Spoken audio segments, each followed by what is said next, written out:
I'll admit it, for years I believed the same lie everyone else did about Daniel Jones.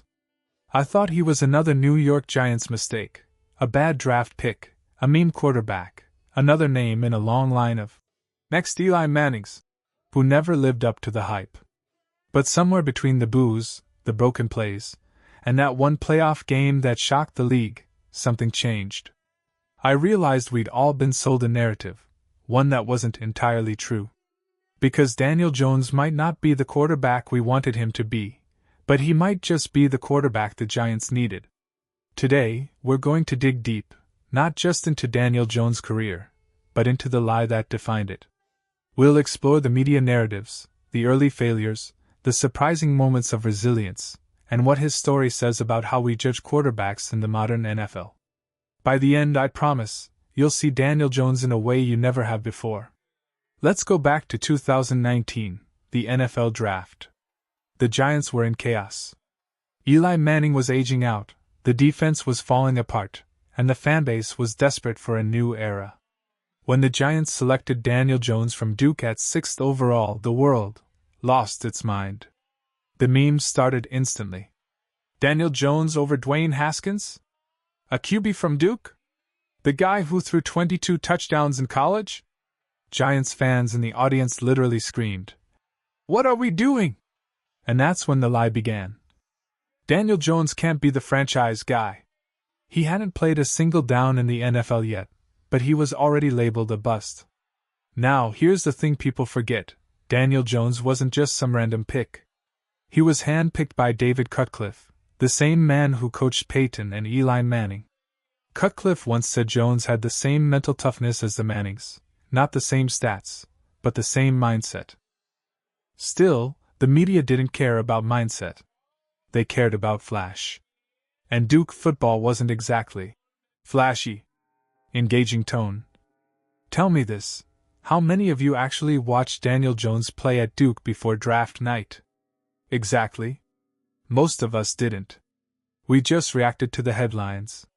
But the truth is, Jones carried a weak team on his back. He took hits, made smart reads, and turned broken plays into first downs.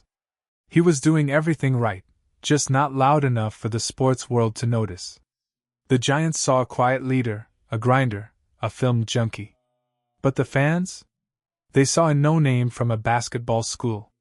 Collision Section 2, Baptism by Fire. His rookie season was a roller coaster. 24 touchdowns.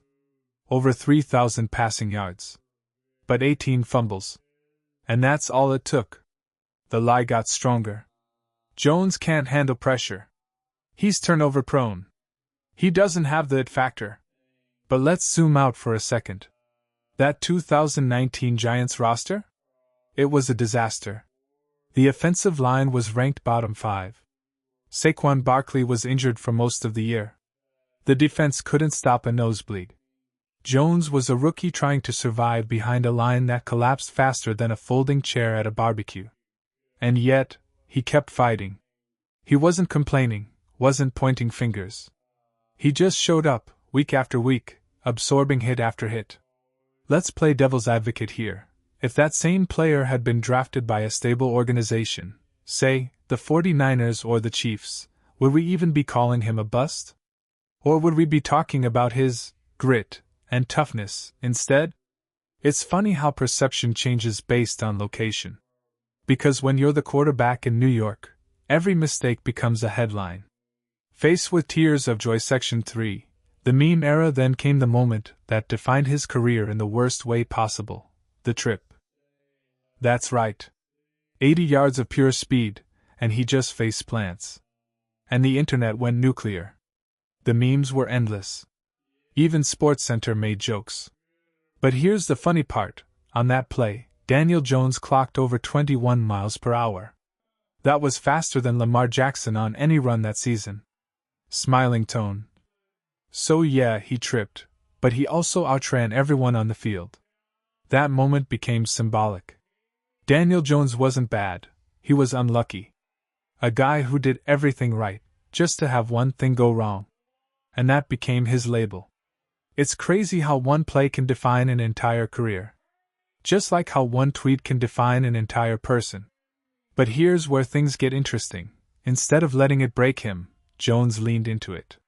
He laughed it off. He kept working. He didn't fire back on social media.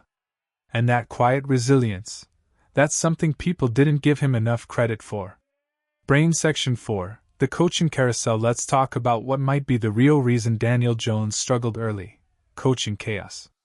In his first 3 years, Jones had 3 different head coaches and 4 offensive coordinators. That's insane. Imagine learning a brand new system every year. New terminology. New reads. New schemes. You can't grow that way. Under Pat Shurmur, Jones was expected to be a gunslinger. Under Joe Judge, he was expected to be, what, a game manager. The offense had no identity. Reflective tone. What's wild is that Jones never publicly criticized any of them. He just adapted. Quietly. Patiently. Most young QBs, especially in the New York market, would have cracked under that pressure. But not Daniel. And then came Brian Daboll.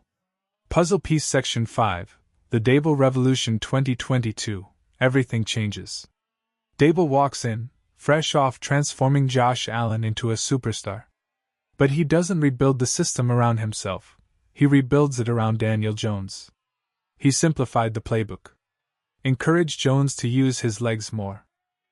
Encouraged Jones to use his legs more. And gave him one thing he never had before: confidence. The result?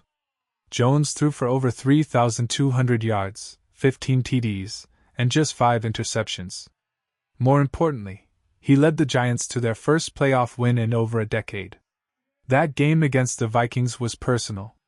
Everyone was watching to see if he'd fold under pressure, and instead, he owned the moment.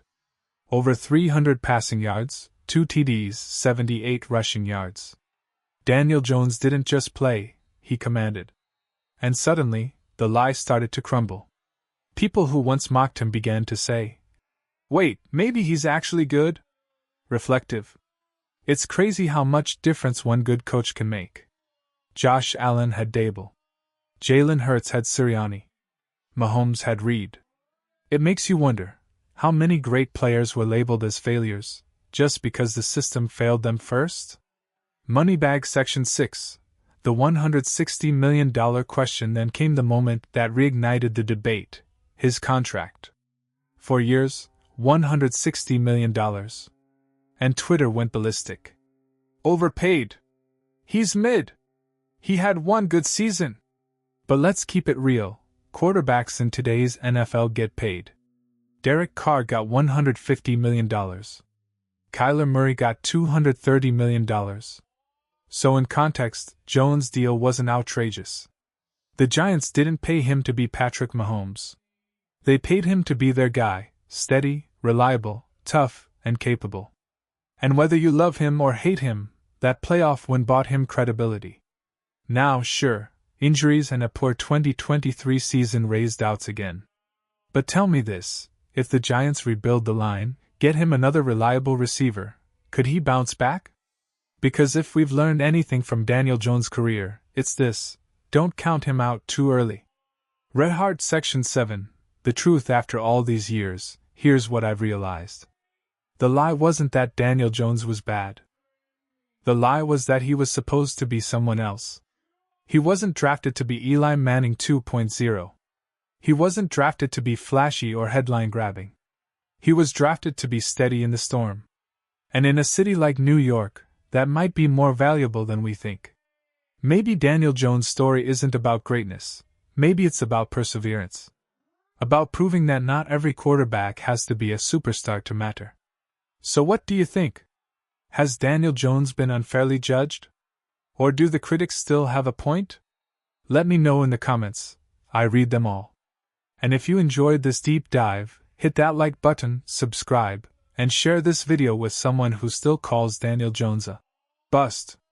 Because maybe, just maybe, they've been believing the same lie I once did.